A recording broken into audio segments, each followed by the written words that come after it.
৩৫ বছরের প্রতীক্ষা শেষে অবশেষে চট্টগ্রাম বিশ্ববিদ্যালয়ে শুরু হয়েছে কেন্দ্রীয় ছাত্র সংসদ চাকসু ও হল সংসদ নির্বাচন। বুধবার সকাল থেকে শুরু হওয়া এই ভোট উৎসব ঘিরে ক্যাম্পাস জুড়ে এখন আনন্দ উচ্ছ্বাস ও উৎসবের আমেজ।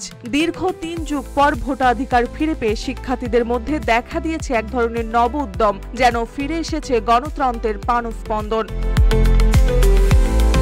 সকাল ৯টা থেকে বিকেল ৪টা পর্যন্ত বিশ্ববিদ্যালয়ের ৫টি অনুষদে চলবে ভোট গ্রহণ। পোস্টার, ব্যানার, লিফলেট আর রঙিন ইস্তেহারে সেজেছে পুরো ক্যাম্পাস।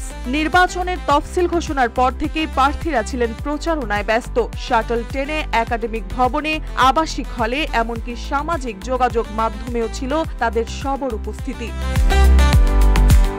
এই নির্বাচনে মোট ভোটার ২৭,৫১৭ জন। এর মধ্যে ১৬,০৮৪ জন ছাত্র এবং ১১,৪৩৪ জন ছাত্রী। চাকসু ও হল সংসদ মিলিয়ে প্রতিদ্বন্দ্বিতা করছেন ৯০৮ জন প্রার্থী। চাকসুতে ২৬টি পদে ৪১৫ জন এবং হল সংসদে ৪৯৩ জন। কেন্দ্রীয় সংসদের নারী প্রার্থী রয়েছে ৪৮ জন, পুরুষ ৩৬৬ জন। এছাড়া ২৮ জন প্রার্থী বিনা প্রতিদ্বন্দ্বিতায় নির্বাচিত হয়েছেন।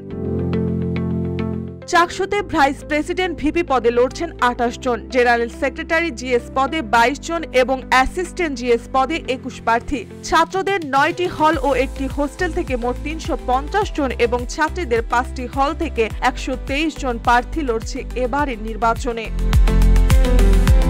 চট্টগ্রাম বিশ্ববিদ্যালয়ের ইতিহাসে এই নির্বাচন নিঃসন্দেহে এক গুরুত্বপূর্ণ অধ্যায়। ১৯৯০ সালের পর এই প্রথম চাকসু ও হল সংসদে ভোট হচ্ছে। এর আগে ১৯৮১ সালের নির্বাচনে ছাত্র শিবির একক সংখ্যাগরিষ্ঠতা পায়, আর ১৯৯০ সালে তাদের আধিপত্যের বিরুদ্ধে ঐক্যবদ্ধ হয়ে জয় পান ২২টি ছাত্র সংগঠন। কিন্তু তারপর থেকে দীর্ঘ ৩ দশকেরও বেশি সময় ধরে বন্ধ ছিল ছাত্র সংসদ নির্বাচন।